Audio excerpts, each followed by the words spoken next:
तो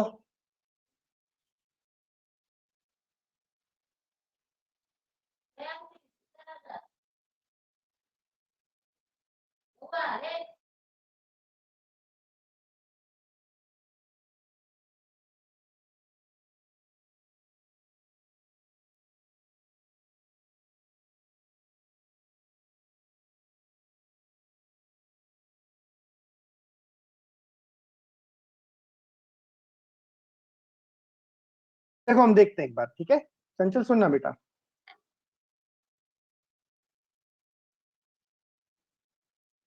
लोग 7 हैं, लोग कितने हैं? 5 हैं। A B C D E. जो दिन है मेरे पास वो कौन कौन से हैं? Monday, Tuesday, Wednesday, Thursday, Friday, Saturday and Sunday. मैं इसलिए बता रहा हूं कोई कंफ्यूजन ना रहे। एग्जैक्टली दो लोगों का बर्थडे सेम डे पे होना चाहिए। कौन से दो लोग हुए हमने सिलेक्ट कर लिया, मान लो डी और ई सिलेक्ट कर लिए 5 वेज में।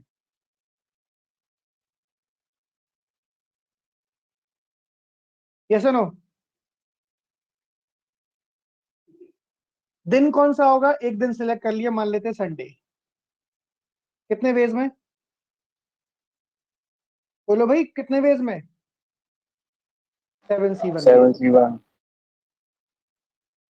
अब मेरे पास कौन कौन से लोग बचे? 3 लोग बचे। बचे नहीं बचे?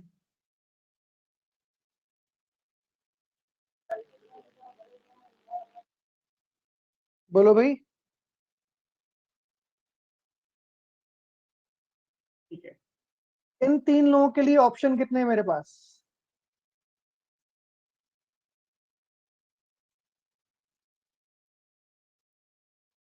पहले वाले बंदे के पास पहले वाले बंदे के पास कितने ऑप्शन है? 6। दूसरे वाले के पास 5 और तीसरे वाले के पास कितने? 4। हो गया बस।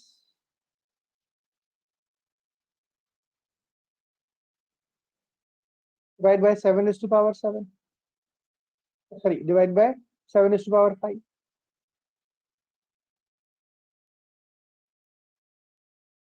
We have to make sure कि जो बचे हुए 3 लोग हैं ना उनका बर्थडे अलग अलग दिनों पे हो। यस और नो?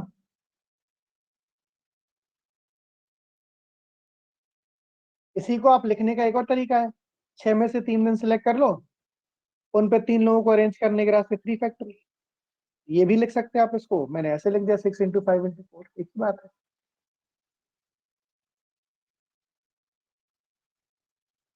आई रिपीट एक बार। मैंने पहले 2 लोग सिलेक्ट किए जिनका बर्थडे सेम डे पर आएगा, 5C2 डे सिलेक्ट किया 7C1 वेज में। Now rest of the 3 people will have birthdays on the different day of the week.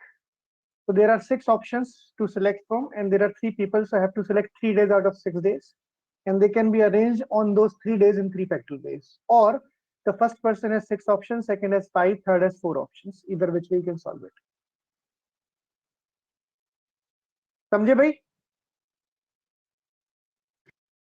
Yes, sir. Sir एक और मतलब दूसरे मेथड से नहीं हो सकता क्या? जैसे कि पहले आपने किया था, जैसे कि डी और ई है जो उनका सेम डे पे आना चाहिए, तो फिर सर उन्हें अगर ए अज्यूम कर लें और फिर बाकी सबको बी सी डी। एक अज्यूम करने का मतलब क्या होता है बेटा? लोग तो 2 है ना, कौन से 2 लोग होंगे ये तो सिलेक्ट करने ही पड़ेंगे ना मुझे। बंदे तो एक नहीं हो सकते।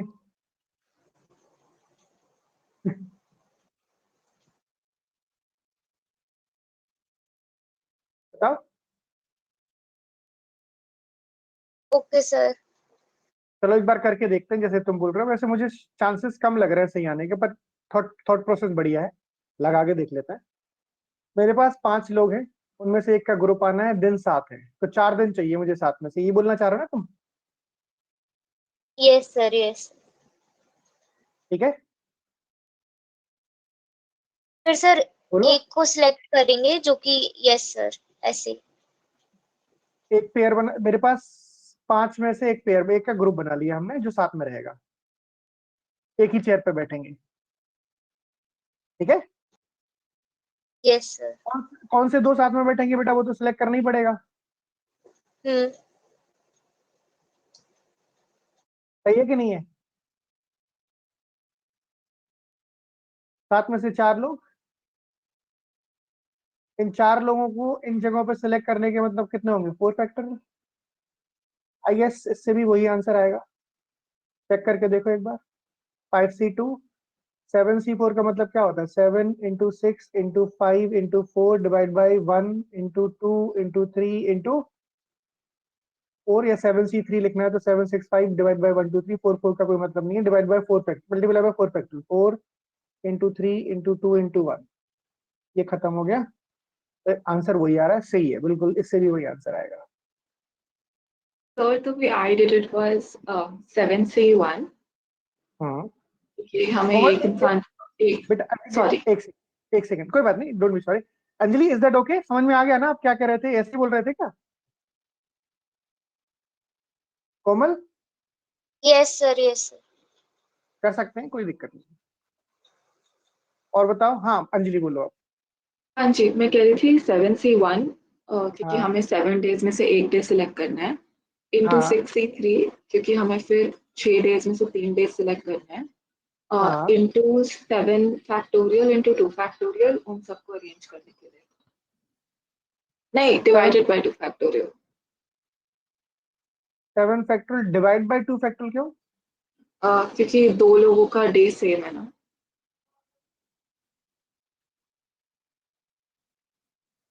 ये कुछ गड़बड़ लग रहा है मुझे, मैथमेटिकली सही आ रहा है? Sir I didn't calculate. नहीं ये सही नहीं है बेटा, इसमें कुछ गड़बड़ है पक्का, अब प्रीटी श्योर कुछ गड़बड़ है। सर बट लाइक लॉजिकली तो आपने क्या मतलब किया मुझे समझाओ पहले, 7 में से एक दिन ले लिया। हाँ, बिकॉज हमें दो लोगों को सेम डे असाइन करना है, और फिर डे मैंने सिलेक्ट हो 6। गया, मान लो ये संडे सिलेक्ट कर लिया आपने। हाँ जी, फिर हमारे पास 6 डेज बचे हैं जो हमें 3 लोगों को असाइन करने हैं। हाँ, 3 लोगों को असाइन करने हैं, ठीक है। हाँ जी, और इसके बाद हमारे पास अच्छा 5 ये लोग हो गए हैं, तो मेरे को ये गलत हो गया ना बेटा, ऑर्डर आ गया ये। सर एक इसमें दिन अलग 5C2 भी किया, तो फिर ऐड ऑन अलग करेंगे सर, सेलेक्ट तभी किया। तो 7C1 आएगा। तो, अरे बात तो सुनो अंजलि, इसमें क्या गलती है, 7C1 अलग सेलेक्ट किया आपने, 6 3 अलग सेलेक्ट किया, डेज में से ही आपने अलग अलग तरीके से सेलेक्ट किया, तो रॉन्ग हो गया ना, डबल अरेंजमेंट काउंट हो गया। बात नहीं समझे? Sir, I didn't get it.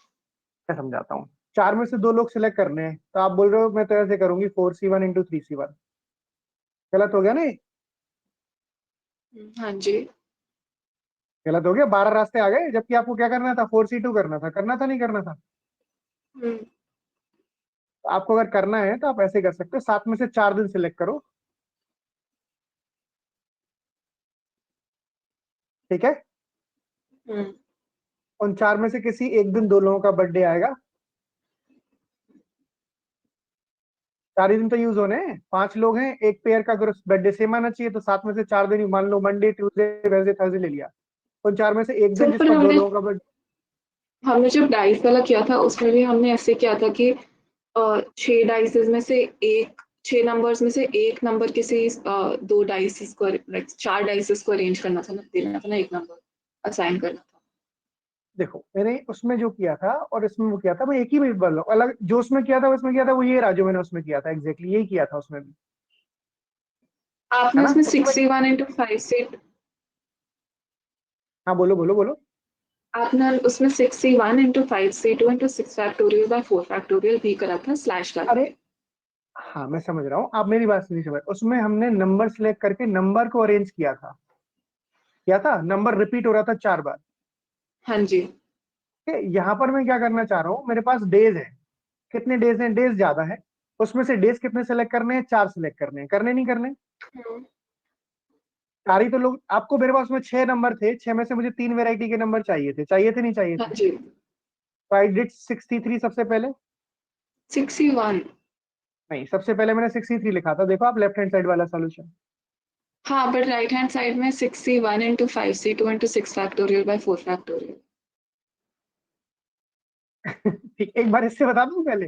हाँ हाँ, वो मैं समझ गई आपका ये तरीका, पर हाँ क्योंकि मैंने खुद दिमाग लगा के उस दूसरे मेथड से दूसरा solve किया आपने 6C1, 6 में से कोई एक नंबर जो रिपीट होगा, किया। हाँ, फिर 5C2, बचे हुए 5 में से 2 नंबर हाँ, into 6 factorial by 6 factorial by 4 4। Factorial. ठीक है, अब यहाँ पर मेरे पास 7 में से एक दिन होगा हाँ जी, जो रिपीट होगा, ये बोलना चाह हाँ रहे हो? जी, ठीक है, और बचा हुआ क्या है? 6 में से कितने दिन? 3, 3 दिन। फिर 6 में 5 से 3। factorial, अब इन 5 लोगों को टोटल इन 4 दिनों पे अरेंज तो नहीं कर सकते ना बेटा हम? लोग अलग हैं, इसमें नंबर अलग है, ये डे सिलेक्ट किए हैं, आप इनको अरेंज नहीं कर सकते। चेयर तो मेरे पास 4 ही है। हाँ जी आपने जो डे सिलेक्ट सर। किया है वो मंडे, मंडे, हम्म, ट्यूसडे, वेडनेसडे, थर्सडे है, यही बोलना चाह रहे हो ना आप? हम्म, क्या सैटरडे है? ठीक है, बोलो। अब आप क्या कर रहे हाँ हो, हाँ सुनो मेरी बात। इनको आपस में अरेंज करने के रास्ते बोल रहा है 5 factorial by 2 factorial. Now you are not able to make sure कौन से बंदे को कौन सा दिन असाइन होगा, उसके भी तो केसेस बनेंगे। आपने दिन अरेंज कर दिया आपस में कि इन दिन को अरेंज करने के रास्ते, अभी बंदे को दिन असाइन नहीं हो रहा है ना इसमें, उसमें नंबर किसी को हम्म, असाइन नहीं करना था। नंबर क्या, समझ गए मेरी बात को? उसमें नंबर में आपने हम्म, नंबर सेलेक्ट किया, जो आप 4 बार लिखोगे, जो नंबर 2 नंबर आप कितनी बार लिखोगे? एक बार हाँ लिखोगे। 6 हाँ, फैक्टोरियल बाय ठीक है। 4 फैक्टोरियल। ये किसी को असाइनमेंट नहीं करना था, इसमें असाइन करना है लोगों को नंबर। आप समझ गए बात को मेरी? हाँ जी, तो अगर आप, इसलिए तो मैंने ये बाद में बताया था, अगर आप देखोगे ना आप ऐसे कर सकते हो, मेरे को 7 में से कितने दिन यूज करने हैं, अब देखो समझ में आ जाएगा आपको। 7 में से कितने दिन यूज करने हैं? 4, 4। 4 में से कौन सा एक दिन है जो मैं 2 लोगों को असाइन करूंगा? 4C1। 4C1 है ना? हम्म, ठीक है, अब इन 5 लोगों को इन 4 दिनों पे अरेंज करने के रास्ते मेरे पास अब दिन कितने हैं मेरे पास, ये बताओ। मंडे, 5। मंडे, ट्यूसडे, वेडनेसडे और सैटरडे। इन 5 लोगों को, इनको 5 लोगों को इन 5 दिनों पे अरेंज करने के रास्ते कितने होंगे? 5 तो दिन ही नहीं है मेरे पास, 5 4 दिन। factor 4 factorial by 2 factorial। 5 लोगों को, इन दोनों का तो आपस में अरेंजमेंट सेम होगा ना जो यहाँ पर जाएंगे। हाँ जी, हाँ जी, हाँ इससे जी। भी आंसर सही नहीं आएगा, इससे भी आंसर सही नहीं आएगा, इसमें लोग अरेंज नहीं हो रहे ना आपस में। सर बट अगर हम लोग अरेंज करें या डेज अरेंज करें, बात तो एक ही होगी ना, कि हम असाइन लोगों को डेज असाइन करें या डेज को लोग असाइन करें, बात तो एक ही है। चेक करके देख लेते हैं। अगर आप बोल रहे हो तो 7C3 765 divide by 1 2 3 into 4 into 5 factorial का मतलब 120 divide by 2 factorial, so 5 into 5 4 into into 3। 4 into 3. This is giving us 5C, this is 7C1, this is 5C2 is 10, 6 into 5 into 4, 7C1, 5C2, सही आ रहा है आंसर दोनों से। ठीक है, yes सही है भी। सर, एक और चीज पूछनी थी। हमें रैंक्स वगैरह वाले क्वेश्चंस आ सकते हैं क्या?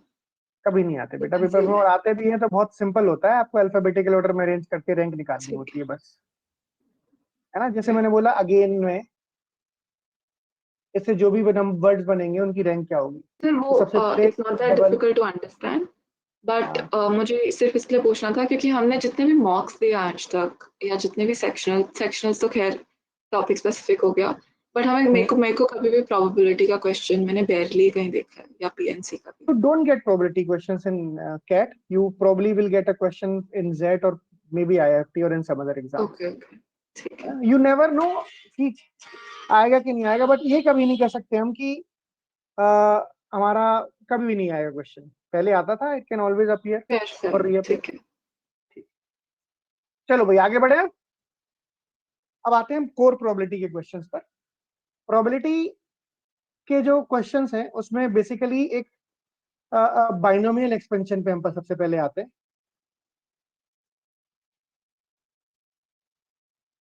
एन आउटकम्स में से किसी इवेंट के आर जगह पे होने की प्रोबेबिलिटी, एन में से आर जगह पे होने की प्रोबेबिलिटी। फॉर एन एग्जांपल मैंने बोला कि भाई 6 डाइस हवा में उछाले,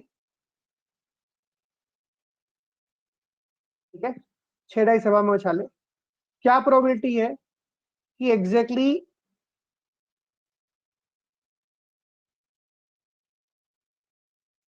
तीन पर कॉम्पोजिट नंबर आएगा,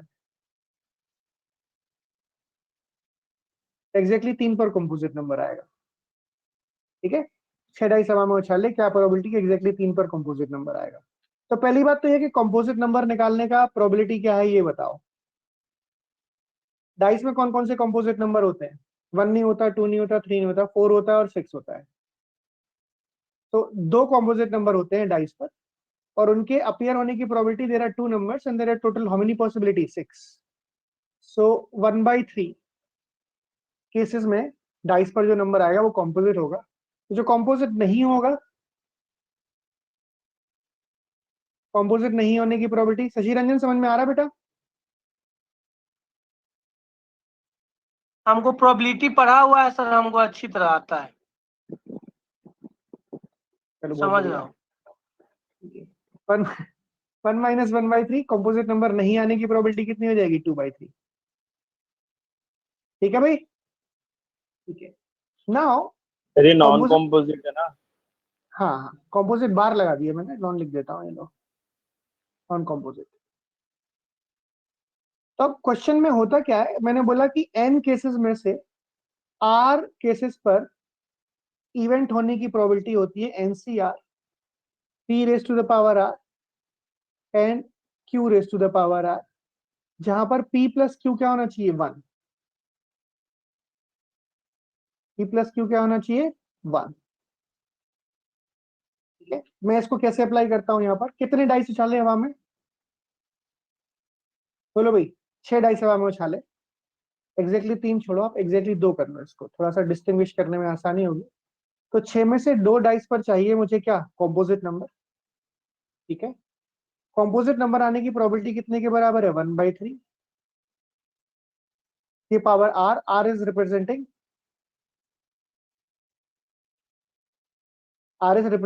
the number of times I need to get the event correct।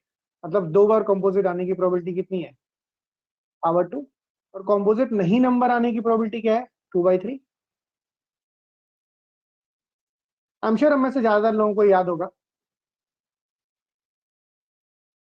Basically 6c2 into 1/3 square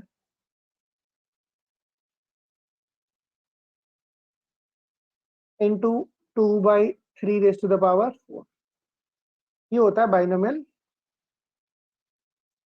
expansion या बाइनोमियल थ्योरम से प्रोबेबिलिटी निकालना, ठीक है।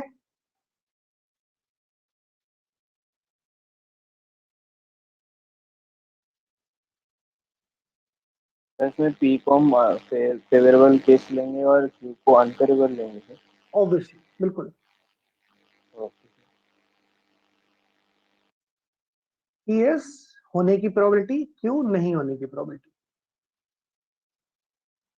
ठीक है। जैसे क्वेश्चन लिखते हैं, what is the probability of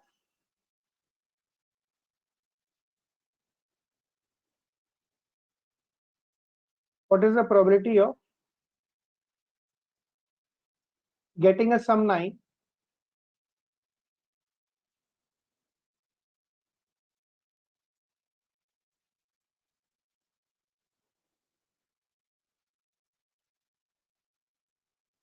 exactly once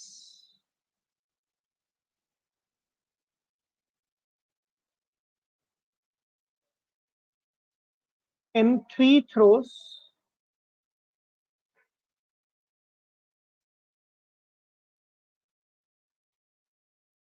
of a pair of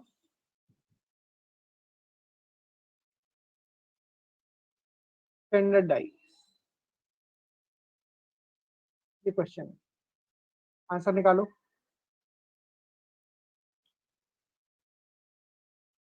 What is the probability of getting a sum 9 exactly once in the 3 throws of a pair of standard dice?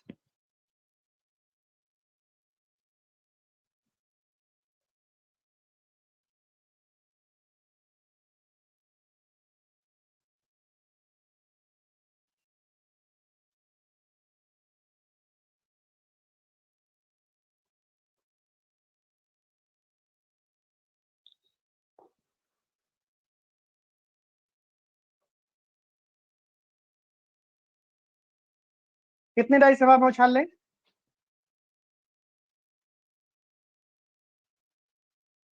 Sir 2। दो dice का pair है, उस पर 9 आने की probability कितनी है बताओ? 9 आने का मतलब क्या क्या होता है? 6 + 3, 3 + 6, 4 + 5, yes or no? Yes, sir. And 5 + 4. These are the only 4 possibilities. The probability of getting a 9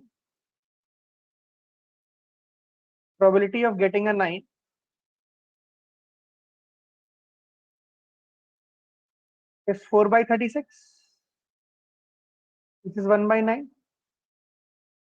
Probability of getting another number, not getting a 9, is what? 1 - 1/9, which is 8/9. Yes or no? तो कुछ limited outcomes है out of given number of trials. So कितने, what is the probability of getting a sum 9 exactly once in 3 throws? How many times I have to throw the pair of dice? 3 times. तो 3 में से कितनी बार मुझे 9 चाहिए? एक बार. 9 आने का probability कितना है? 1/9.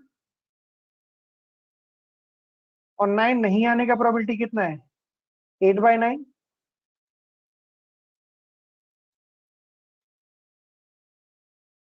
Yes?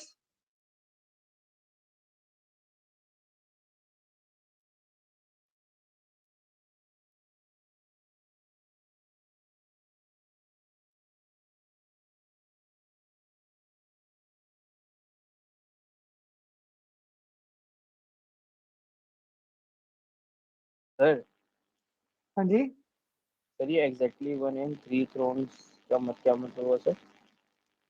3 बार थ्रो करोगे तो एक ही बार 9 आना चाहिए 3 थ्रो में से.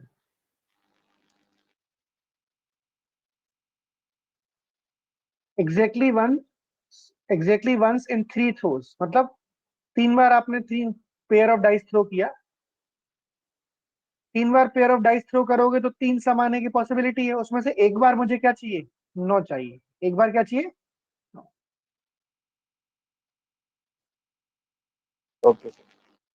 ठीक है. तो जाएगा 3 इंटू 64/729. इसे डिवाइड कर सकते हैं हम इसको. 64 बाय कितना हो जाएगा बताओ?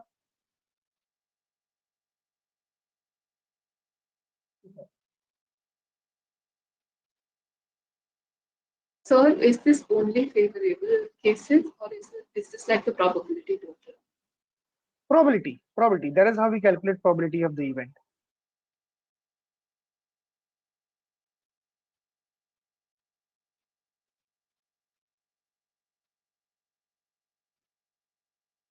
ये दो पेयर है बेटा Varun, pair of dice. Pair of dice का मतलब ये होता है कि एक डाइस पर 6 केसेस पॉसिबल हैं, दूसरे डाइस पर भी 6 केसेस पॉसिबल हैं. तो टोटल 36 पॉसिबिलिटीज हैं. उनमें से मुझे 4 पॉसिबिलिटीज लेनी है. 6 3 3 6 5 4 and 4 5.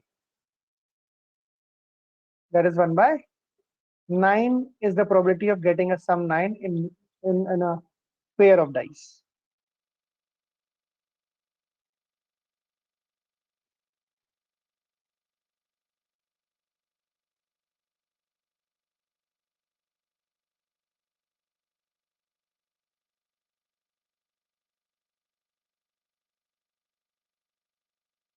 ठीक है.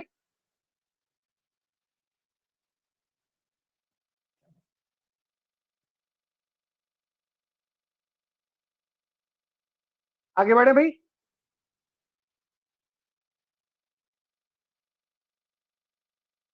सर ये बाइनोमियल केस था ना सर? बाइनोमियल बाइनोमियल, ये सिंपली इसको बोलते क्या है? जैसे कुछ ट्रायल है मेरे पास, n ट्रायल्स हैं.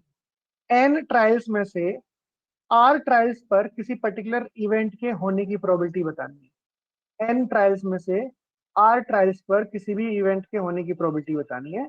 तो हम ये इस्तेमाल करते हैं.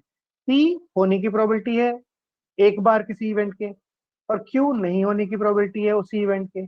p + q 1 आना चाहिए, तभी हम बाइनोमियल थ्योरम लगाते हैं. 2-3 कंडीशन. एक क्वेश्चन और लिख लो, उससे और क्लैरिटी आ जाएगी. लिख क्या लो, क्वेश्चन होगा आपके हैंड आउट में, I am sure.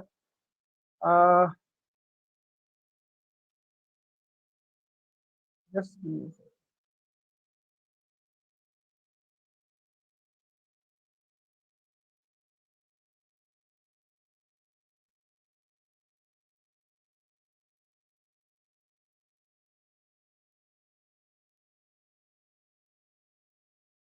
question number 8, additional question number 8.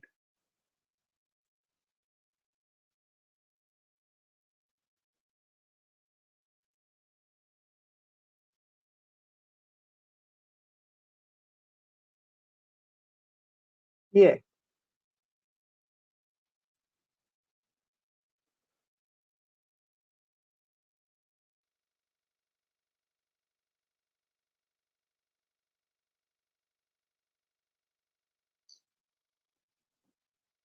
देखो भाई क्या आंसर आता है, करो कोशिश।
क्वेश्चन सही है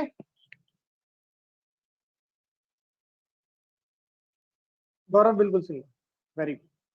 ये जो मैंने सामने क्वेश्चन लिखी है वो सही है नहीं है बताओ।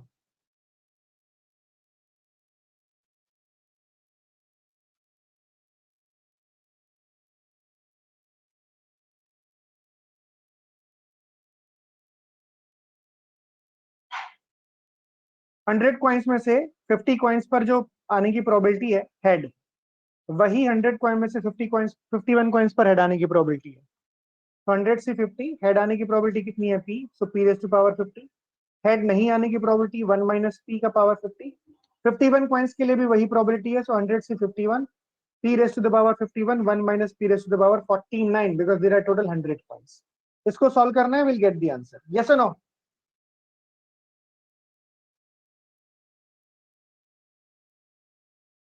1 minus p raised to the power 49 में से 1 minus p raised to the power 50 divide करेंगे तो क्या बचेगा, 1 minus p. P power 50 divide करेगा पी पावर 51 को, तो क्या बचेगा राइट हैंड साइड में, बताओ भाई, यस और नो?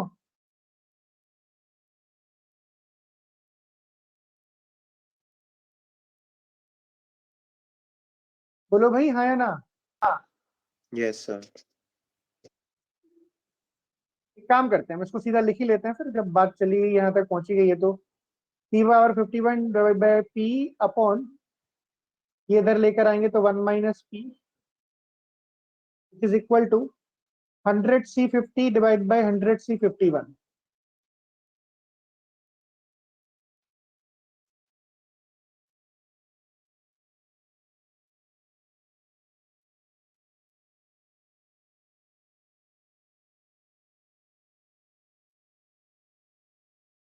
सही लिखा है?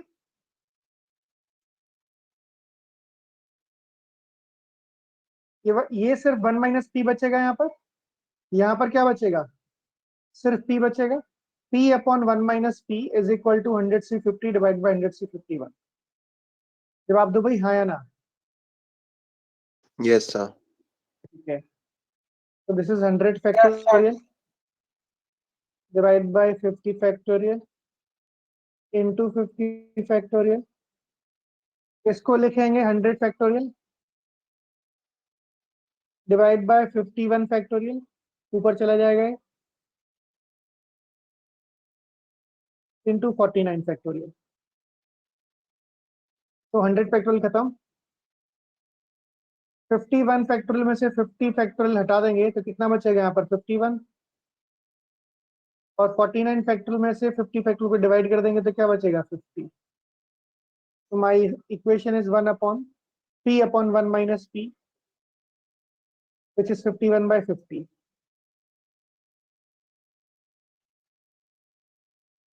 सो what is the value of p?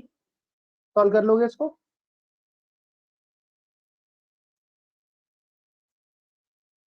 बोलो भाई,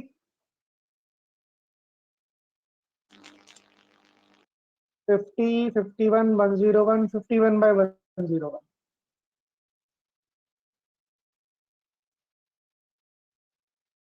बाय 101।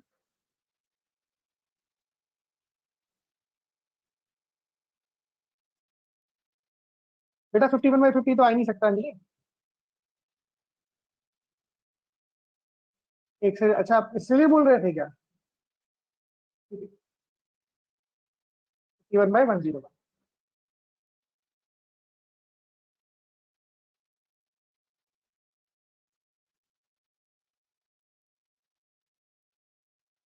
यस,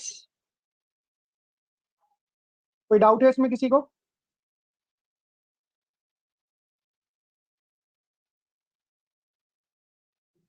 आगे बढ़ते हैं सर हाँ जी, बोलो बोलो। सर सर ये पूछ रहा था सर, जो लास्ट स्टेटमेंट लिखा था, probability of head appearing on 50 coins is the same as the same that on 51 coins, इसका मतलब क्या होता है? 50 कॉइन्स पर हेड आने की जो प्रोबेबिलिटी है वही 51 कॉइन्स पर भी हेड आने की प्रोबेबिलिटी है। 50 तो कॉइन वो पर हेड आने की इक्वल है, प्रोबेबिलिटी है लेफ्ट हैंड साइड में। हाँ, वो इक्वल है सर, मतलब दोनों। और ये इक्वल है वही 51 कॉइन्स पर हेड आने की प्रोबेबिलिटी की। ओके ओके सर, ठीक। आगे बढ़े। Yes sir. आगे आते हैं, बेस थ्योरम, और वो हम अगली क्लास में करेंगे। आज हम एक दो प्रकार के क्वेश्चन और करेंगे। एक वो केसेस होते हैं जहां पर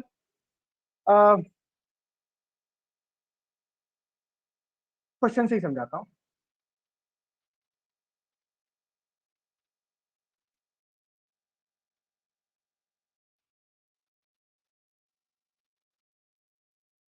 एक प्रॉब्लम दी गई, ए को सॉल्व करने की प्रोबेबिलिटी है 1/2, बी उसको सॉल्व कर लेगा, उसकी प्रोबेबिलिटी है 1/3, और सी उस प्रॉब्लम को सॉल्व कर लेगा, उसकी प्रोबेबिलिटी है 1/2 या 1/4। ठीक है, अब क्वेश्चन ये है कि what is the probability that the problem will be solve. तीनों को सेम प्रॉब्लम दिया है मैंने। ए के सॉल्व करने की प्रोबेबिलिटी है 1/2, बी के सॉल्व करने की प्रोबेबिलिटी 1/3, सी के सॉल्व करने की probability 1/4। What is the probability that the question will be solve, तो the problem will be solve. कोई मैथ प्रॉब्लम है दिया तीनों को, what is the probability that the problem will be solve. तो ऐसे सिचुएशन में हम क्या कर सकते हैं? अब सॉल्व करने में क्या होता है, सॉल्व करना अगर एक भी कर लेगा तो सॉल्व करना हो जाएगा प्रॉब्लम, है ना। अगर ए ने कर लिया, बी ने कर लिया, या सी ने कर लिया, या ए और बी दोनों ने सॉल्व कर दी प्रॉब्लम, या बी और सी दोनों ने सॉल्व कर दी प्रॉब्लम, या फिर ए और सी दोनों ने सॉल्व कर दी प्रॉब्लम, या फिर तीनों ने सॉल्व कर दी problem. So rather than taking these three cases, what I am going to do, I am going to use the case जहां पर किसी ने भी प्रॉब्लम सॉल्व नहीं किया है। ए के प्रॉब्लम सॉल्व नहीं करने की प्रोबेबिलिटी कितने के बराबर होगी बताओ? 1 - 1/2 which is 1/2, yes or no? B के सॉल्व नहीं करने की प्रोबेबिलिटी क्या होगी? 1 - 1/3 which is 2/3। और सी के सॉल्व नहीं करने की प्रोबेबिलिटी कितनी होगी? 1 - 1/4 which is 3/4। So what is the probability that the problem is not solved? Solve नहीं होने की प्रोबेबिलिटी कितने के बराबर होगी बताओ? 1/2 into 2/3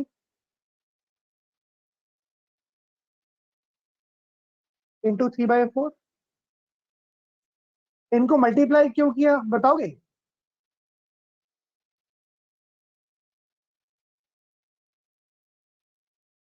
प्लस क्यों नहीं किया? सर हमें क्योंकि एक केस हम बना रहे जिसके अंदर कोई भी सॉल्व नहीं कर पा रहा तीनों में से। इंडिपेंडेंट इवेंट है। अब इंडिपेंडेंट इवेंट क्या होती है? एक के होने से दूसरे के होने पे कोई फर्क नहीं पड़ता, देन वी मल्टीप्लाई। ए सॉल्व कर पाएगा नहीं कर पाएगा डजंट मैटर, उसके सॉल्व करने नहीं करने से बी पर कोई डिपेंडेंसी नहीं है। सो जब तक पूरा केस सॉल्व नहीं हो जाता, जैसे हमने सी परमुटेशन कॉम्बिनेशन में भी बात की थी कि जब तक सिलेक्शन के सारे रास्ते नहीं आ जाते या पूरी चीज सिलेक्ट नहीं हो जाती तब तक हम क्या करते रहते हैं? मल्टीप्लीकेशन। उसी चीज को करने का जब कोई नया रास्ता आता है तब हम क्या करते हैं?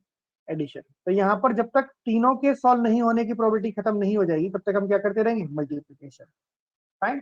बेसिकली इसमें इतना हमें बहुत ज्यादा डीप थॉट देने की जरूरत नहीं है, क्योंकि we can figure out where to multiply, where to add, if I have basic things in place. So 1/2, 2/3, 3/4 is the probability that whether A is not able to solve, neither B or C. None of them are able to solve the question or the problem. What is the answer? 1/4 chances ये हैं कि इनमें से कोई भी solve नहीं कर पाएगा। सो क्या चांसेस है कि एटलीस्ट एक सॉल्व कर ही लेगा इनमें से?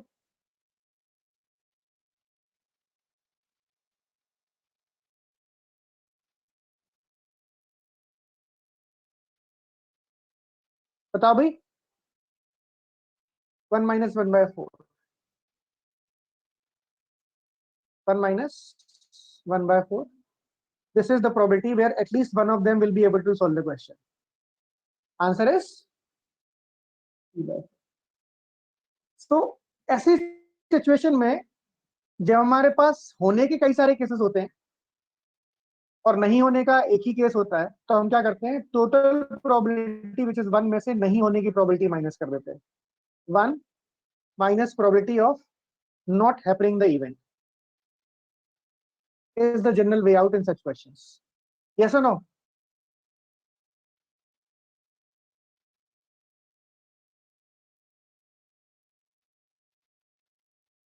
बोलो भाई।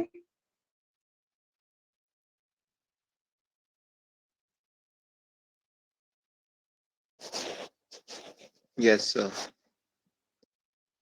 ये सबसे सस्ता सुंदर टिकाऊ अप्रोच पड़ता है हमें क्वेश्चन सॉल्व करने के लिए। इसके अलावा जो तरीके होते हैं क्वेश्चन, इसमें भी था।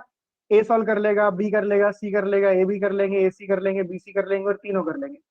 वो थोड़ा अजीब सा पड़ता है। सिंपली क्वेश्चन को रीड करने के बाद जब एटलीस्ट वन टाइप की सिचुएशन या तो क्वेश्चन में दे रखी हो या हम इंफर कर पा रहे हो, तो हम क्या करते हैं? 1 minus the probability of not happening the event. Yes, for an example, there are 12 tickets, lottery के 12 टिकट्स हैं, उनमें से 5 पर प्राइज है, या उनमें से सिर्फ 3 पर प्राइज है, या 4 पर प्राइज है। चलो कितने पर प्राइस है? 4 पर। 12 टिकट है लॉटरी के, उनमें से 4 पर प्राइस है।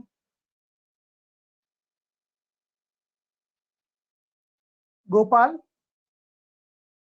ने 3 टिकट खरीदे या 4 टिकट खरीदे।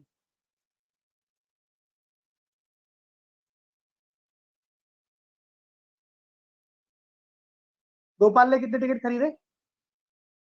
4। What is the probability that he will win a prize? What is the probability that he will win at least one prize?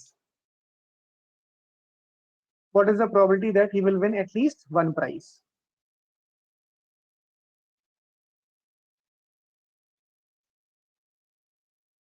What is the probability that he will win at least one prize?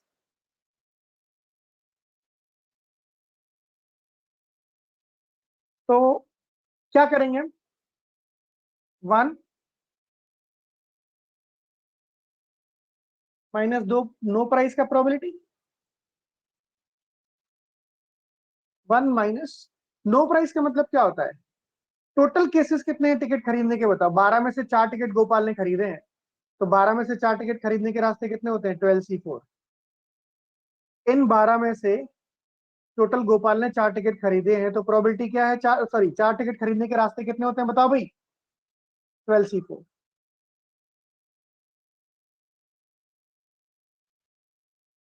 बोलो। ठीक है। अच्छा, कितने तरीके से वो ticket खरीद सकता है जिस पर प्राइस हो ही ना? नो प्राइस वाले टिकट कितने हैं बताओ? नो प्राइस वाले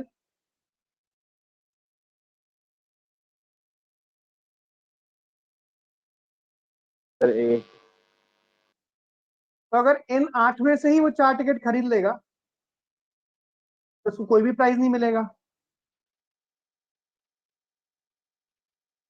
अनफॉर्चुनेटली अगर उसने 12 टिकट में से 4 टिकट खरीदे और उसने 8 में से ही टिकट खरीद डाले जिनमें कोई भी प्राइस नहीं था, तो इस सिचुएशन के अकॉर्डिंग उसको प्राइस मिलेगा क्या?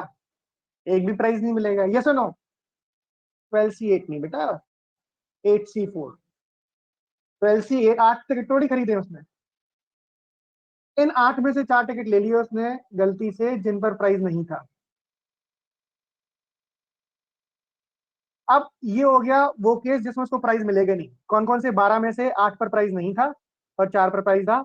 इन 8 में से 4 टिकट अगर वो खरीद लेगा तो प्राइस नहीं मिलेगा, और इन 12 में से टोटल उसने 4 टिकट खरीदे हैं। तो 8C4 out of 12C4 is the case where he is not going to win in a single price. 1 में से माइनस कर देंगे तो क्या जाएगा? कम से कम एक प्राइस जीता हो। हाँ जी बताओ।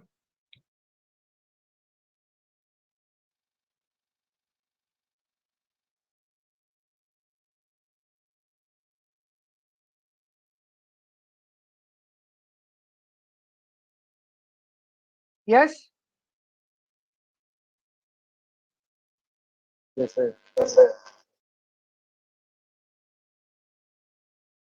बाकी जो अप्रोचेस आपके दिमाग में आ रही हैं दे आर वैलिड, आप एक एक करके निकाल सकते हो, पर this is the simplest possible.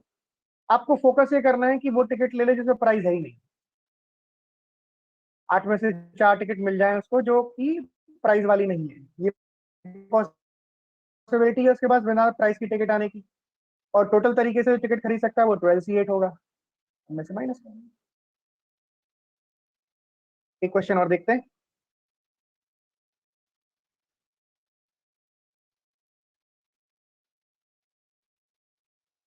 Additional का क्वेश्चन नंबर 9 है आपके हैंडआउट में से। करना एक बार, क्या आंसर आता है? सेम सवाल है, थोड़ी सी अकल इसमें हल्की सी ज्यादा लगानी पड़ेगी।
और अब थोड़ा और सोचो बेटा, एक पॉइंट मिस हो गया तुमसे थोड़ा बहुत कोई।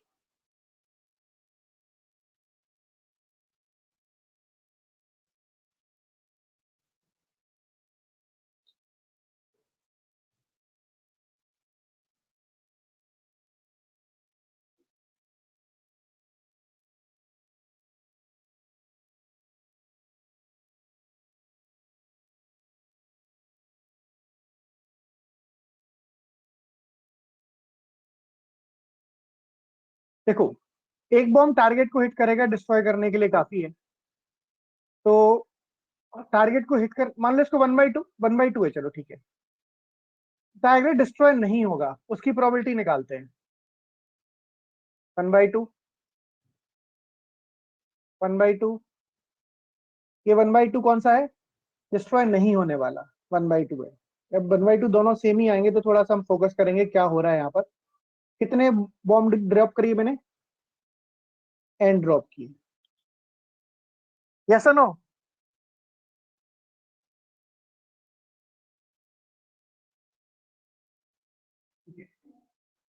ये किस चीज की प्रोबेबिलिटी है? टारगेट डिस्ट्रॉय नहीं होने की।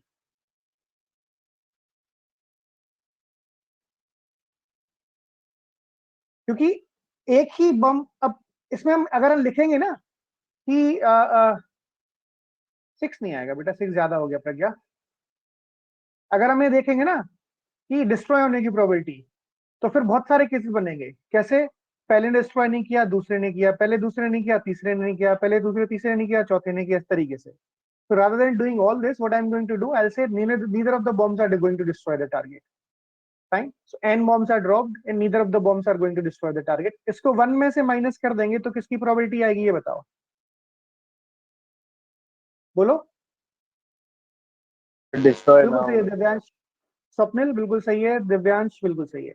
1 minus target is not destroyed, the probability, and this is the probability of target is being destroyed. This has to be more than 0.9.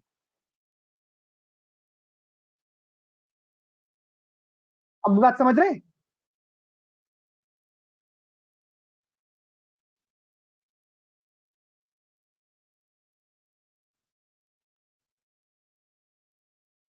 बोलो।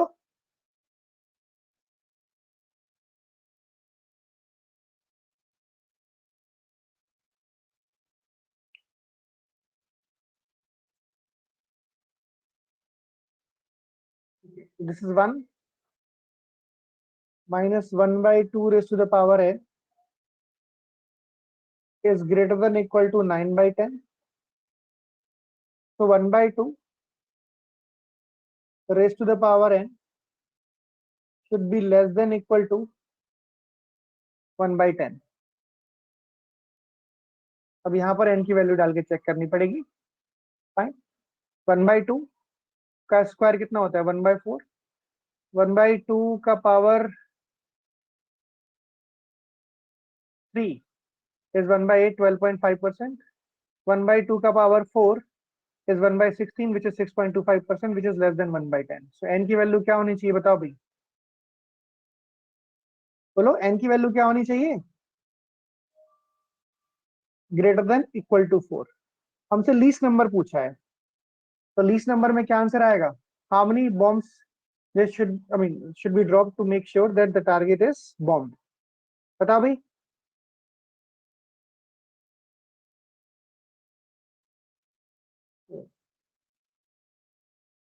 गुड। रिकॉर्ड हर्ट से बता देना फिर से एक बार। ये 1/2 का पावर n है। 1/2 इंटू 1/2 इंटू 1/2, 1 माइनस 1/2 का पावर n। इसको इधर ले आए और इसको इधर ले गए, तो 1 माइनस 9/10 कितने के बराबर हो गया? या इसको इधर ही रहने दिया, ठीक है। सही लिखा मैंने, इसको इधर ले आया, इसको इधर ले आए।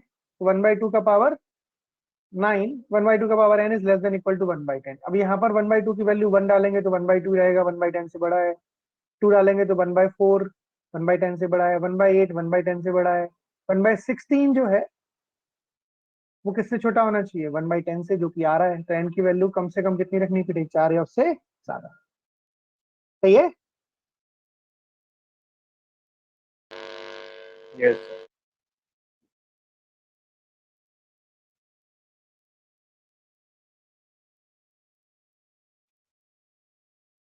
यस और नो?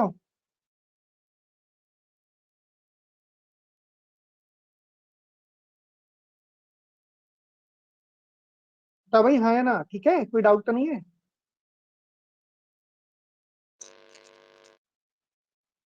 चलो good then, perfectly all right.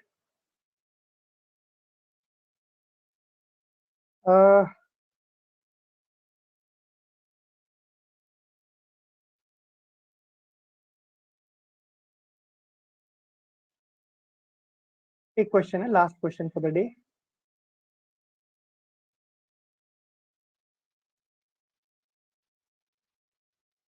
थोड़ा सा बच्चा है प्रोबेबिलिटी, ये करेंगे फिर नया टॉपिक जो भी शुरू करने को बोलेंगे वो शुरू करेंगे। शायद क्वाड्रेटिक इक्वेशन होता है शुरू, ठीक है। A and B are playing a game. A and B are playing a game. Let me check if there is this question is in the handout or not.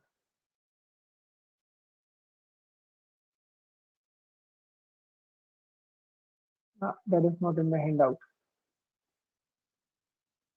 Yeah, question number 15.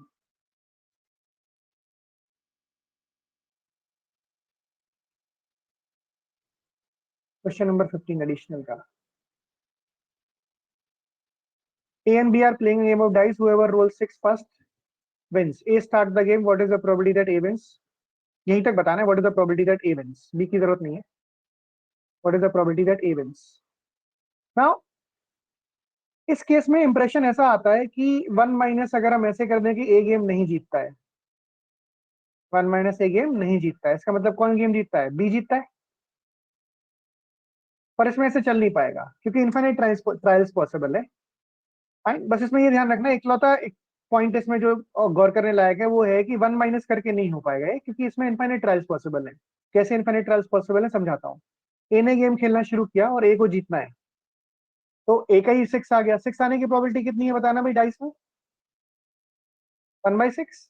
तो 6 नहीं आने की probability कितने के बराबर है? 5/6। अब dice उछाला हवा में ए ने और पहली बार में 6 आ गया, तो प्रोबेबिलिटी जो है वो 1/6 है 6 आने की। ए जीत गया, या इसको ऐसे लिख लो, ए जीत गया। और क्या हो सकता है? ए नहीं जीते, बी को जीतना नहीं चाहिए क्योंकि बी को नहीं जिताना है मुझे, फिर ए जीते। और क्या हो सकता है? ए नहीं जीते, बी नहीं जीते, फिर ए नहीं जीत पाया, फिर बी नहीं जीत पाया, फिर ए जीते, एंड सो ऑन। यस और नो? Yes, sir. सबने ये स्कूल वाली बुक्स में देखा होगा ये सवाल, कई सारे लोगों को ध्यान भी होगा, स्टैंडर्ड तरीका होता है इसको सॉल्व करने का। अब ऐसे इनफाइनाइट ट्रायल्स पॉसिबल है, तो इसको 1 माइनस से करना पॉसिबल नहीं है। नंबर ऑफ ट्रायल्स तभी कर सकते हैं यहाँ पर लिमिटेड हो, तभी 1 माइनस कर सकते हैं। तो यहाँ पर इकलौता तरीका ये है कि ए को जिताने की प्रोबेबिलिटी है 1/6। एक केस ये पॉसिबल है। दूसरा केस क्या पॉसिबल है? ए नहीं जीते, बी जीतना नहीं चाहिए क्योंकि प्रोबेबिलिटी हमें ए को जिताने की निकालनी है।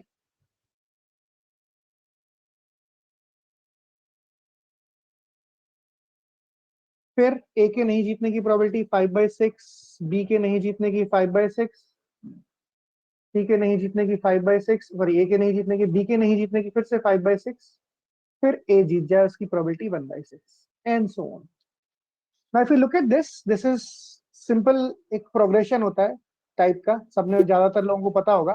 जिनको नहीं पता टेंशन मत लेना, क्लास में पढ़ेंगे तो सब समझ में आ जाएगा। हाल फिलहाल के लिए जितना मैं बता रहा हूँ उतना याद रख लेना इफ इट इज पॉसिबल।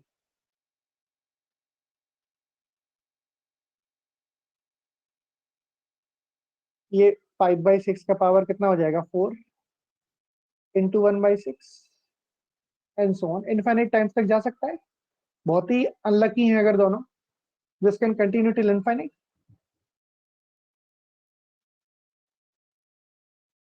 तो ये प्रोग्रेशन कहलाती है ज्योमेट्रिक प्रोग्रेशन। ज्योमेट्रिक प्रोग्रेशन में क्या होता है, जैसे पहला टर्म अगर 2 है, अगला 4 है, अगला 8 होगा, अगला 16 होगा, अगला 32 होगा।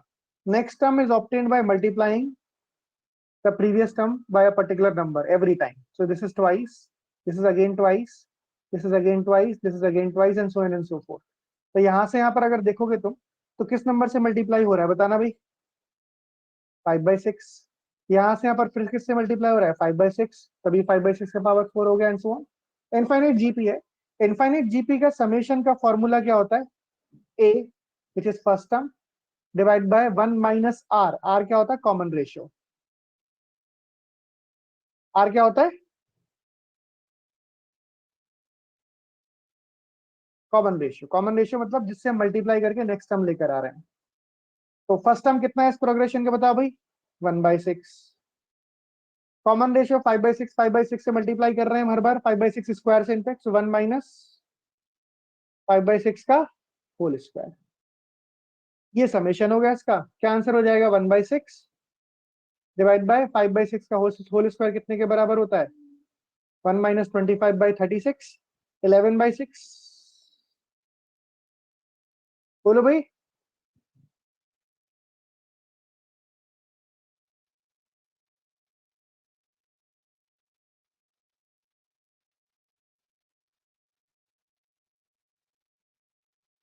Bye 11 is D. ये formula geometric progression, infinite geometric progression. Infinite का मतलब क्या होता है? इनफाइनाइट टर्म्स हैं इसके अंदर।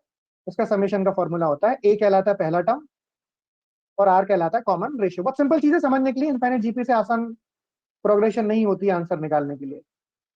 तो ए होता है फर्स्ट टर्म जो कि हमें पता है 1/6 है, और कॉमन रेशियो जो हर बार नया टर्म मुझे दिख रहा है ना 5/6, 5/6 square, 5/6 power 4 and so on, ये कॉमन रेशियो हो जाएगा। Okay everyone?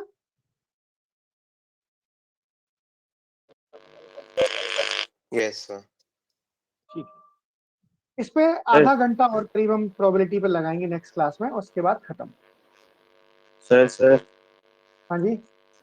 इसमें फर्स्ट टर्म इंक्लूड किया ना सर आपने इनफिनिट वाली बात। क्या? सर फर्स्ट टर्म यूज किया ना अपने इसमें खाली। हाँ, ए हो जाएगा इसका 1/6 और जो कॉमन रेशियो होता है वो होता है 5/6 का होल स्क्वायर।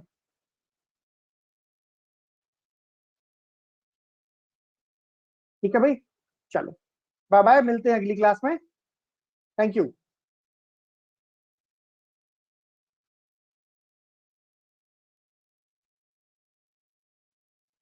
Bye bye.